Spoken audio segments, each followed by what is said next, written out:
Hi, my name is Dineshrie Pillay, and welcome to this first video in a 10-part video series in helping you to reassess your business post-lockdown. In this video, I'm going to talk to you about the concept of being a specialist versus being a generalist. Now, before lockdown, you might have been a specialist. You had your niche area of expertise, you had your niche clientele, and your business was very niche in terms of the market in which it operated in. And then lockdown happened. With lockdown and the phasing out of all the other businesses, all the other markets, including international markets, it might have had an impact to your niche market. The second factor that's going to impact being a specialist is the phase out of lockdown. Whilst your own industry might be allowed to come back to work, perhaps some of your clientele or people in your value chain, like your suppliers, those particular businesses might be in a different stage of lockdown, and they might not be able to support your niche business in ways that they were able to before the lockdown. Then it's the actual impact of lockdown and post-lockdown on your customers and their ability to still continue to buy your product or service in that form before lockdown. And lastly, there's this whole timing effect. The more you wait for a decision to be made or for you to change strategy or to wait for government to unwind and open up the economy further, the more it will impact your business. So what's needed is a reassessment of your specialist skills and to perhaps start looking at ways that you can become a generalist.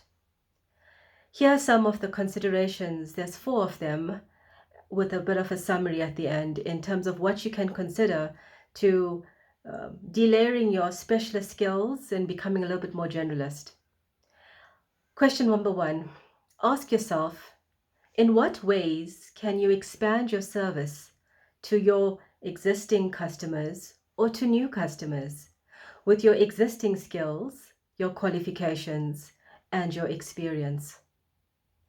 Question number 2, consider conducting customer surveys. Call your key clients and ask them, what are they going through? What's happening in their business? What are their customer needs at the moment? What are their challenges?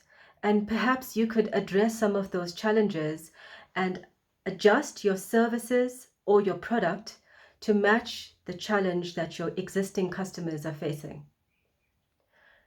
Point number 3, speak to your colleagues in your value chain.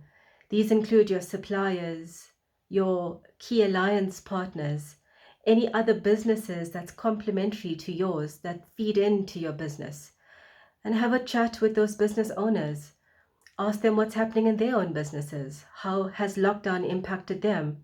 What is their ability to continue to service you and to continue helping you be viable?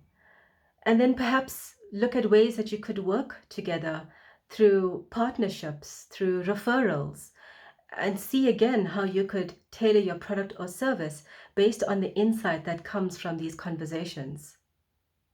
Point number 4 is to look at businesses that are similar to yours in international markets and be aware of what other companies are doing to adjust their product or service or to create new markets where it previously did not exist, and how you could gain some inspiration and insight to adjusting your product and service accordingly.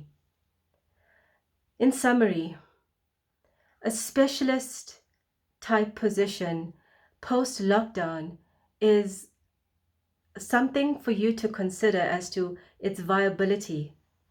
And what might be needed is for you to adopt more generalist skills and to expand your product and service base so that you could, number 1, maintain relevance in the market.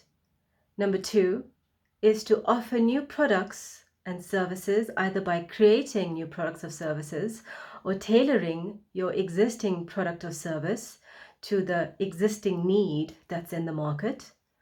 And number 3 is to attract new markets and new customers. I hope this video has been insightful in giving you some perspective on the generalist versus specialist skills. At the end of it, it's a decision that you need to make. And this video has given you some insights as to those considerations in being a specialist versus a generalist.